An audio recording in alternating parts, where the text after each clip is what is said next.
حکم ملا بیٹھ جاؤ تو دروازے پر بیٹھ گئے، حکم ملا بیٹھ جاؤ تو راستے میں بیٹھ گئے۔ ابو ذر فرماتے ہیں رضی اللہ تعالیٰ عنہ، ایک دفعہ پیارے پیغمبر مجھے ساتھ لے گئے تو کہنے لگے، رات کا وقت تھا، باہر ہم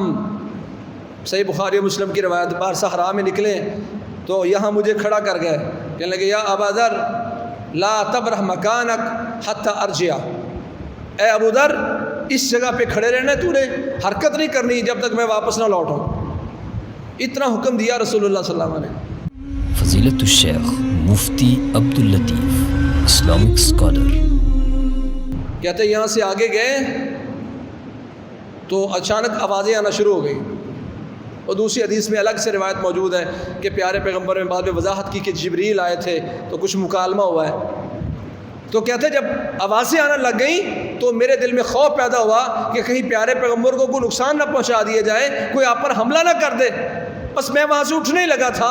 کہ مجھے پیارے پیغمبر کا فرمان یاد آ گیا کہ اللہ کے نبی تو مجھے حکم دے کے گئے ہیں، یا ابا ذر لا تبرح مکانک حتی ارجع، یہی تو نے رہنا ابو ذر، اٹھنا نہیں ہے، آنا نہیں ہے، جب تک میں لوٹ نہ ہوں تو یہی رہے گا۔ کہتے یہ فرمان مجھے یاد آ گیا تو میں پھر وہی کھڑا ہو گیا۔ ربیع الاول میں پیارے پیغمبر محمد کریم صلی اللہ علیہ وسلم کے جشن منانے کی بجائے آپ کے مشن کی بات کی جائے کہ آپ کا مشن کیا تھا، آپ کیا لے کے آئے ہیں، آپ کس لیے مبعوث کیے گئے ہیں، آپ کی بعثت کا مقصد کیا ہے۔ وما ارسلنا من رسول الا لیطاع باذن اللہ، اطاعت کرنا یہ سب سے، ایمان لانے کے بعد سب سے بڑا آپ کا حق آپ کی اطاعت کرنا، آپ کا کہنا ماننا ہے۔ وہ میں مانتا نہیں ہوں، چہرہ مسلمانوں جیسا نہیں، لباس پیارے پیغمبر جیسا نہیں، بیوی بچوں کی تربیت، گھر بار کی تربیت پیارے پیغمبر کے گھر بار جیسی نہیں، اور میں کہتا ہوں میں بڑا عاشق رسول اور محب رسول ہوں، نہیں۔ اطاعت سے محبت کا پتہ چلتا ہے۔ اپنے مفادات پر زیادہ آ رہی ہو، مفادات کو ٹھوکر لگا کر پیارے پیغمبر کو مقدم کرنا، یہ ایمان ہے۔ لا والذی نفسی بیدہ لا یؤمن احدکم حتی اکون احب الیہ من والدہ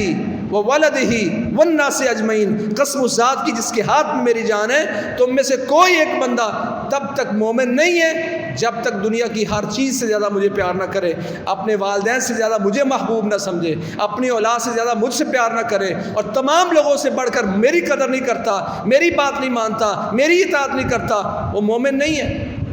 اور محبت کا تقاضا ہے کہ جو آپ کہیں وہ لے لیا جائے، جس بات سے روک دیں رکا جائے۔ اگر تو ایسا ہے تو پھر اپنے دعوے میں ہم سچے ہیں،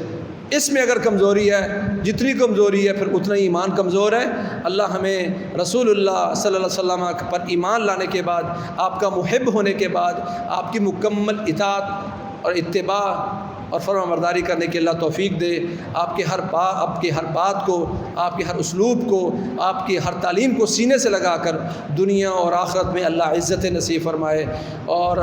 کبھی بھی دل میں کوئی اس طرح کی خلش پیدا نہ ہو کہ ٹھیک ہے بات تو ایسے ہے، پیارے پیغمبر نے تو فرمایا اور میرے لیے مجبوری میں نہیں کر سکتا، نہیں، یہ ایمان کی کمزوری ہے۔ اللہ ہر طرح کی ایمانی کمزوری سے بچا کر ایک سچا مسلمان بننے کی ہمیں توفیق دے، اور سچا محب رسول اور اطاعت کرنے والا بنا دے۔ فاقول قولی ھذا واستغفر لی ولکم، سبحانک اللہم وبحمدک، اشہد ان لا الہ الا انت، استغفرک۔